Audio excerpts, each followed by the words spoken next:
मैं आप सभी श्रोताओं में भगवान सिया राम को विराजमान समझ के दोनों हाथ जोड़ के आप सभी को प्रणाम करता हूँ। जैसे कि गोस्वामी तुलसीदास जी ने श्री रामचरितमानस में लिखे हैं कि सिया राम मैं सब जग जानी, कर हूँ प्रणाम जोरी जुग पानी। तो उसी प्रकार से मैं उनके शब्दों को अपने मन में, अपने भावों में विराज करके उनको अपने भावों में उतार के आप सभी श्रोताओं को, आपके अंदर बैठे हुए परमात्मा को, आत्म तत्व को मैं प्रणाम करता हूँ। जय सिया राम। और इसी के साथ मैं आज अपनी वाणी का प्रारंभ शुरुआत करता हूँ। जैसे कि हम सभी जानते हैं कि रामचरितमानस में श्री गोस्वामी तुलसीदास जी ने श्री राम जी के चरित्र का वर्णन उसमें किए हैं, पर भगवान श्री रामचंद्र जी 11,500 वर्षों तक अयोध्या में राज्य किए। उनका राज्य का शासन काल 11,500 वर्षों का रहा, पर भगवान श्री रामचंद्र जी ने के इन 11,500 वर्षों के शासन काल का वर्णन श्री गोस्वामी तुलसीदास जी ने रामचरितमानस में उतने अच्छे से, प्रभावी तरीके से प्रकाशित उनको नहीं किया जितना कि उनके संघर्षों को, उनके संघर्ष के समय काल को प्रकाशित किया।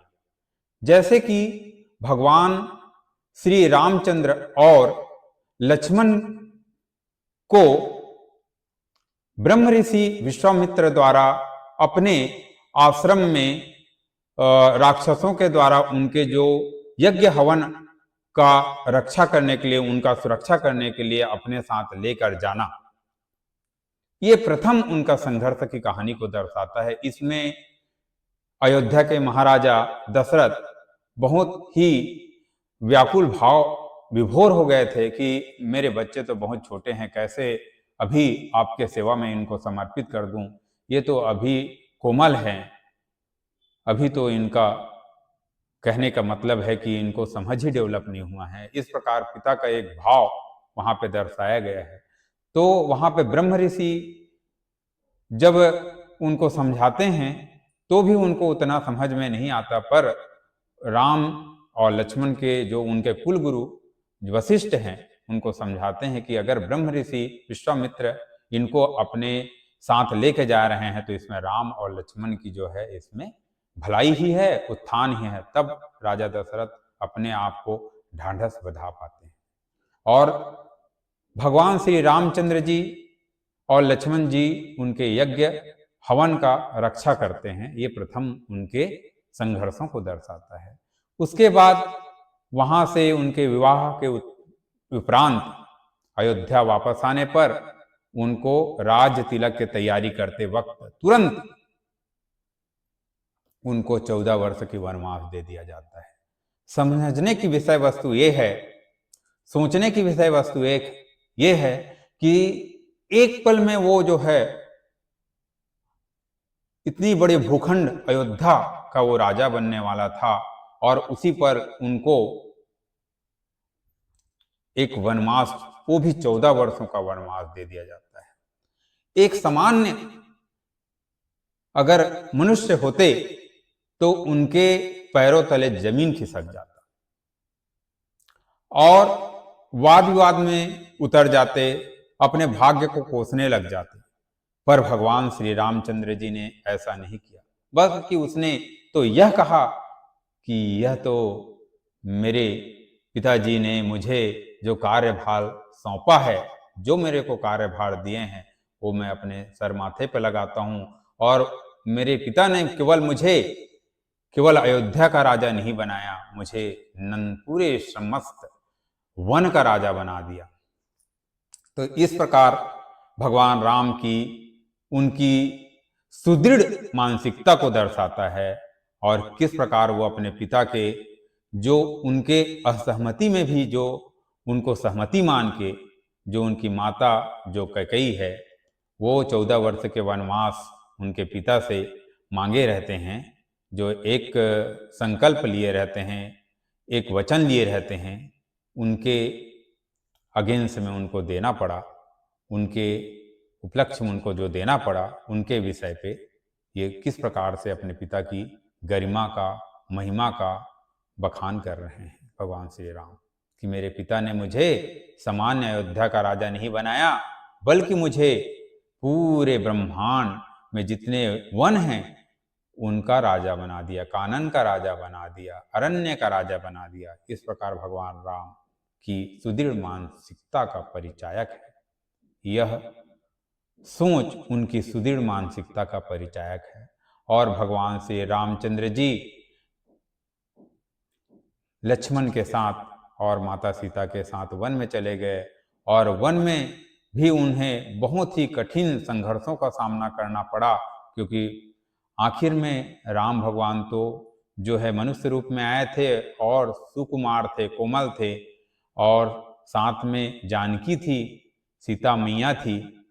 तो इन लोगों ने जो है कितने संघर्षों को वहाँ किए, कि केवट के द्वारा नौका पार कराना, उनके बाद वन में घूमना, और कई प्रकार के दलित वंचित लोगों को अपने साथ में मिलाकर जो रावण सीता माता का हरण कर लेते हैं, तो उनके साथ युद्ध के लिए तैयारी करना, और अंततः मेघनाथ, कुंभकर्ण और रावण के वध के बाद उनके संघर्ष की कहानी समाप्त होती है। और यही जो है संघर्ष की कहानी उनके रामचरितमानस बनता है। तो उसी प्रकार से समस्त मानव जाति में भी जो मनुष्य के जीवन में उनके जो संघर्ष हैं वही याद किया जाता है, क्योंकि सफलता तो कुछ पल का होता है। सफलता ठहराव नहीं है, सफलता रुकने का स्थान नहीं है, बल्कि एक सीढ़ी है। एक सफलता के बाद दूसरे सफलता की ओर बढ़ना, दूसरे सफलता के बाद तीसरे लक्ष्य की ओर बढ़ना। तो ये जो है एक लक्ष्य की प्राप्ति के बाद दूसरा लक्ष्य, और दूसरे लक्ष्य से प्राप्ति के बाद तीसरा, इस प्रकार एक प्रकार से सीढ़ी है, सोपान है, पायदान है, न कि ये विराम है, विश्राम है। अब आज के परिवेश में हम देखते हैं कि भगवान श्री रामचंद्र जी के जीवन में जो संघर्ष आए हैं वो सामान्य राम से उनको मर्यादा पुरुषोत्तम श्री राम के रूप में स्थापित किए, उनके चरित्र को जो है मर्यादा पुरुषोत्तम राम बनाए। उसी प्रकार हम भी अपने जीवन में हमारे अपने कर्मों से एक सामान्य पुजारी रूपी जीवन से पूज्य बन सकते हैं।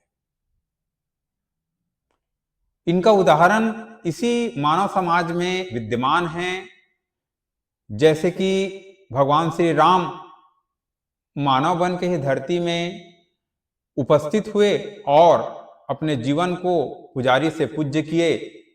भगवान श्री कृष्ण भी वैसी ही एक उदाहरण है, और जो स्वामी महावीर, गौतम बुद्ध, स्वामी विवेकानंद, सारे का जीवन पुजारी से पूज्य बनने की ओर हुए।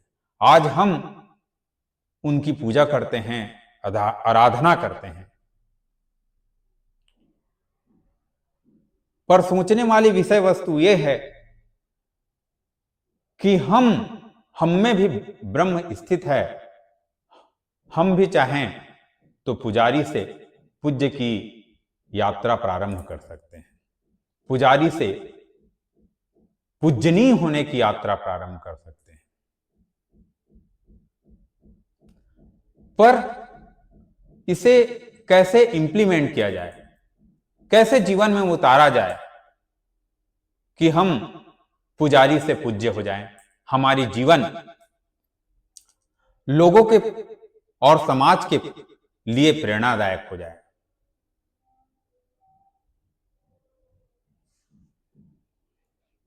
इनके लिए हमें कुछ मौलिक सिद्धांतों पे काम करना पड़ेगा, कुछ आदर्शों पे काम करना पड़ेगा और कुछ समाज और हमारे मन की स्थिति पे काम करना पड़ेगा, हमारे नजरियों पे काम करना पड़ेगा। मन की स्थिति पे इस प्रकार, जिस प्रकार से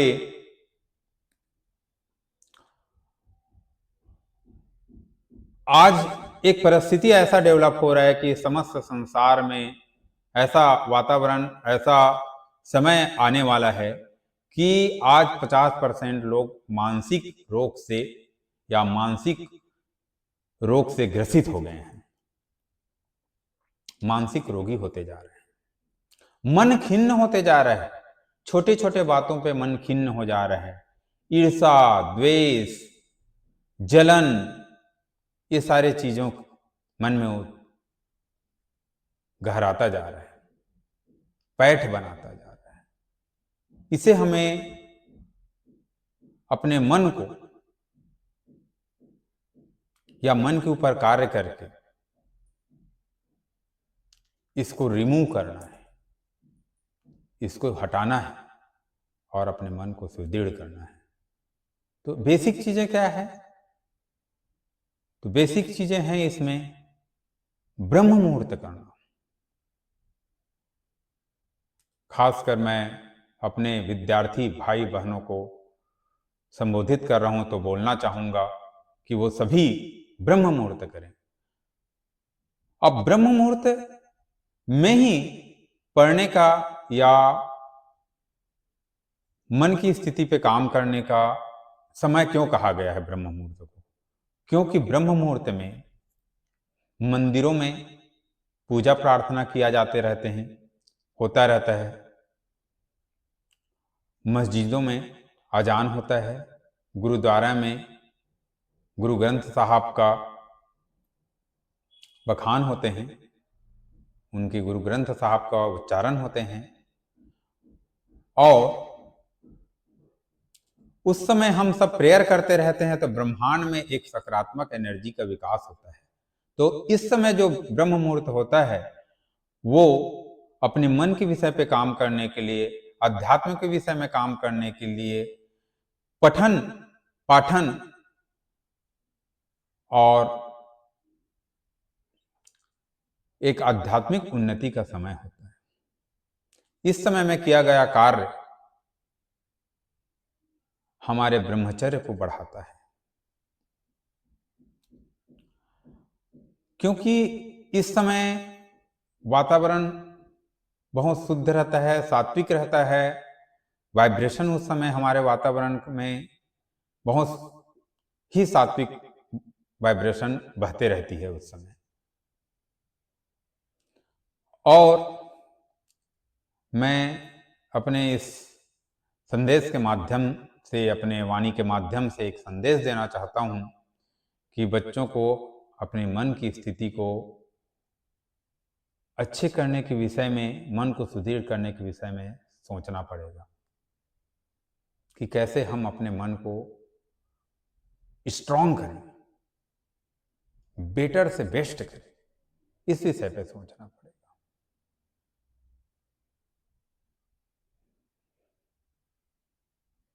जैसे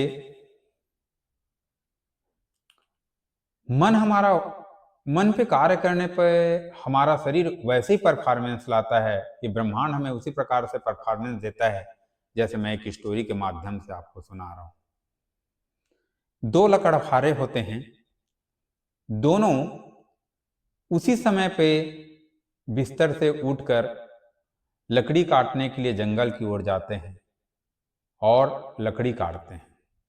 पर एक लकड़हारा जो है केवल आधा एक घंटे में लकड़ी काट लेता है और एक लकड़हारा को लकड़ी काटने में 2 से 3 घंटा, 4 घंटा लग जाते हैं। और जो प्रथम लकड़हारा है, जिसने आधा एक घंटा में लकड़ी काट लिया, वो अब आ गए अपने घर में, स्नान ध्यान किए, भजन भोजन किए और उसको बेचने के लिए निकल गए।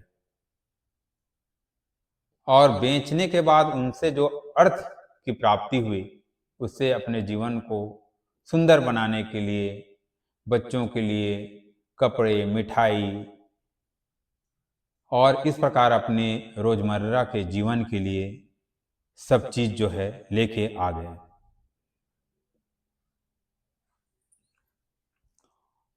सारे गृहस्थी के व्यवस्था में लगे रहे और सुंदर अपने घर में आने के बाद में भोजन प्रसादी करने के बाद बढ़िया आराम से रहने लगे। तो इस क्रम को उनका जो दोस्त है, जो दूसरा लकड़हारा है, वो देखते रहता है और सोचता है कि मैं कैसे वही काम को उसी समय में कर नहीं पा रहा हूं और दूसरा जो है इस प्रकार कैसे उसी काम को इतने अच्छे से कर पा रहे हैं, इस प्रकार से उनके मन में भाव होता है। तो यहाँ पे समझने की विषय वस्तु ये है कि वो जो प्रथम लकड़हारा है वो अपने मन के विषय पे कार्य करते नहीं रहते हैं, मन के विषय पे कार्य नहीं करते हैं, पर द्वितीय जो लकड़हारा है वो अपने मन के विषयों पे काम करते हैं, मन को अपना सुदृढ़ बनाते हैं। कहने का तात्पर्य यह है कि यहाँ पे मन का मतलब उनके पास जो कुल्हाड़ी है वो उन कुल्हाड़ियों पे धार करता है और वो धार करने में आधा घंटा समय देते हैं और वही पहला लकड़हारा अपने कुल्हाड़ी को धार करना भूल के बस अपने बल का प्रयोग वहां पे करता है जंगल में जाके। तो उसी प्रकार से हमें भी अपने जीवन में अपने मन को एक धारदार बनाना है ताकि जब कोई बात, जब कोई घटनाक्रम जीवन में हो तो उसे हम किस प्रकार से सहनशीलता से उनको अपने जीवन में आत्मसात कर सके। ऐसा हमारे मन को उपजाऊ बनाना पड़ेगा, मन को ऐसा सहनशील बनाना पड़ेगा, मन को ऐसा हमारा प्रेम से भरना पड़ेगा, मन को हमारा दया, करुणा, सहनशीलता, प्रेम और शीतलता से भरना पड़ेगा। तब जाकर हमारा जीवन सुखमय हो पाएगा, तब हम पुजारी से पूज्य बनने की ओर अग्रसर हो पाएंगे। मन बहुत बड़ा विषय वस्तु है। मन चंद्रमा का कारक है।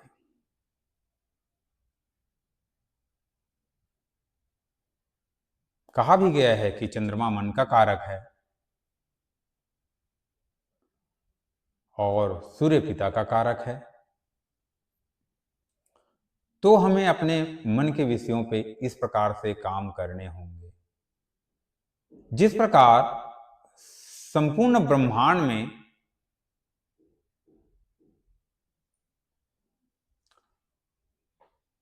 77% भाग में जल है और 23% भाग में थल है। उसी प्रकार हमारे भीतर भी, हमारे शरीर में 77% भाग में जल है और 23 भाग में अन्य पदार्थ, पंचतत्व है। तो ये हमारा शरीर जो हम बल के लिए इतना प्रयोग करते हैं, जो हमारे शरीर के विषयों में ही हम ध्यान देते हैं और मन के विषय में ध्यान नहीं देते, तो हमें अटेंशन करना पड़ेगा अपने मन के विषयों में। और मन के विषय के लिए हमें योग, साधना को अपने जीवन में उतारना पड़ेगा। साधना को हमारे जीवन में उतारना पड़ेगा। ब्रह्म मुहूर्त करना,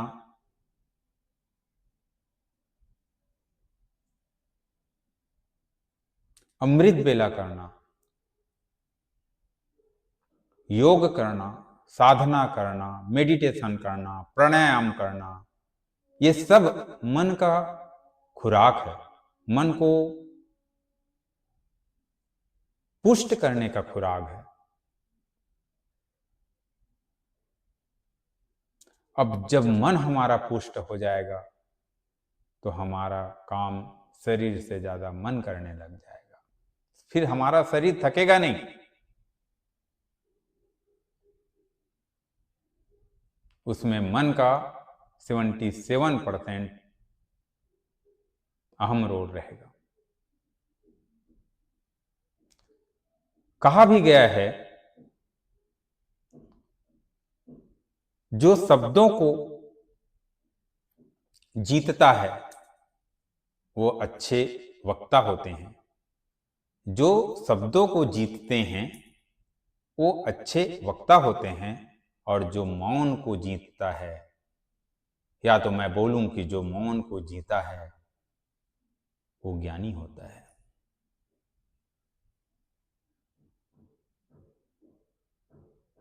मौन मैं को नष्ट करता है। मौन बाहरी अहंकार को नष्ट करता है। मौन मैं को हम में बदलने की पावर रखता है। मौन आत्मसात करने की पावर रखता है। मौन समर्पण की भावना पैदा करता है। जब मैं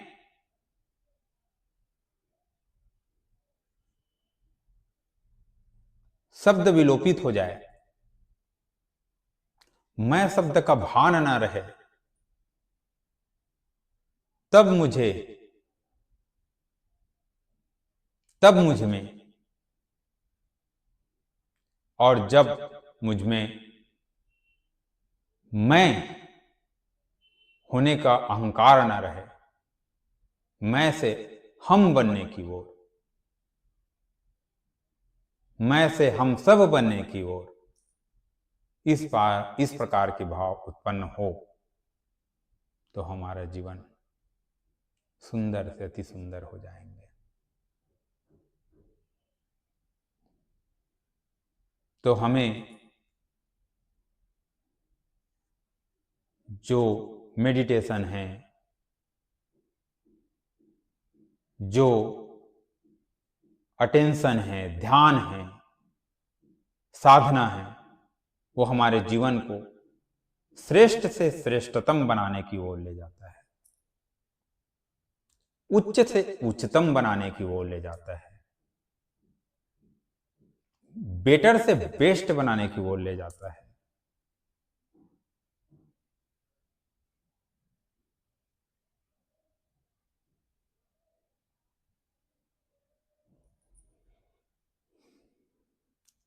और इस प्रकार हम अपने जीवन को श्रेष्ठ बना सकते हैं।